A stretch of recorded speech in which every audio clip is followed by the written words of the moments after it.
beses ka na, kahapon kasi sinasabi mo sa chat sa akin, sinisin lang kita. Bakla, paano kita kayo masisin? Ay, lagi kang chat mo, puro ganyan. Hindi ka nga nangangamusta eh.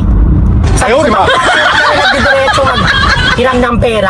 7,000, pambayad mo ng kuryente.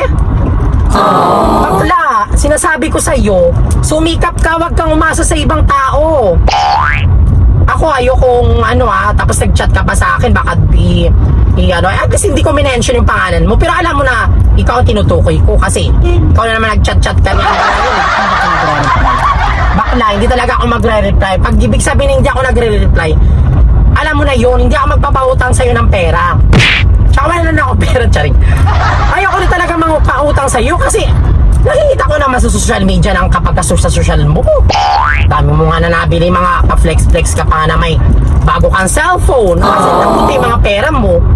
Diba? Ba yan? Halo ka naman, bakla. Okay, dito na tayo. Tapos bakla, balita ko pa ha. Mother mo, hindi mo man lang pinapadala ng pera. What? Family mo, mas priority mo pa yung mga lalaki mo, mga Ako, kahit magagalit ka sa akin, wala akong pake. Ang nainis ko baga, yung mas priority mo pa, okay na naman inuman ka sa mga lalaki, or hindi ko, wala naman akong pake doon eh. Ang akin lang, yung wag ka na mag-istorbo sa mga kapwa mo LGBT na pag may pera ka, tapos pag may pera ka, gastos ka ng gastos, wala kang pakialam, basta maubos yung pera mo. Wala akong pakialam kung gano'n ang mga sistema mo. What? Ito bakla, mother mo, padalan mo ng pera, bigyan mo ng mga gusto niya. Kasi bakla, kapag ako observe ko to pag ikaw hindi ka madamot sa magulang mo, sa mga pamilya mo at sa magulang mo, hindi na madamot ang blessing sa iyo. Sinasabi ko sa iyo, ipagbe-bless ka ni God pag ganyan ka na mapagmahal ka sa magulang mo. Kung ano mga gusto ng mga magulang mo, bigay mo. Hindi yung anong gusto ng mga lalaki, yun ang ibibigyan mo. What? Zero ka, bakla ka talaga. Nakakatarangkaan kasi ako, bakla.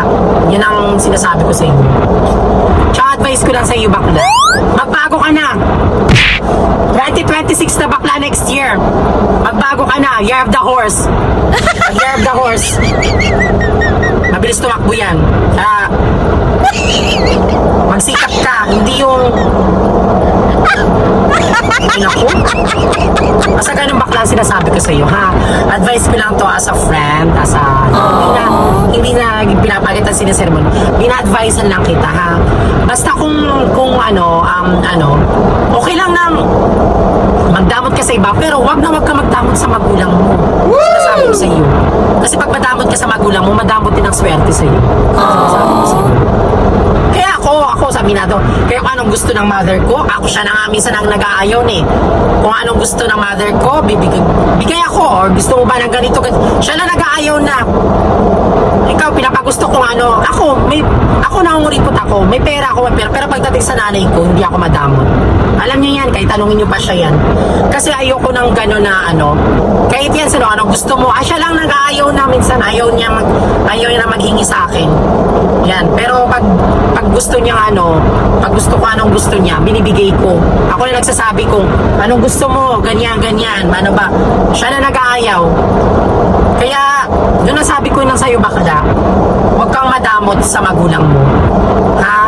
Hindi ka madamot sa pamilya mo, tsaka sa magulang mo. Hindi madamot ang blessing sa'yo. Yan ang tanda mo, bakla.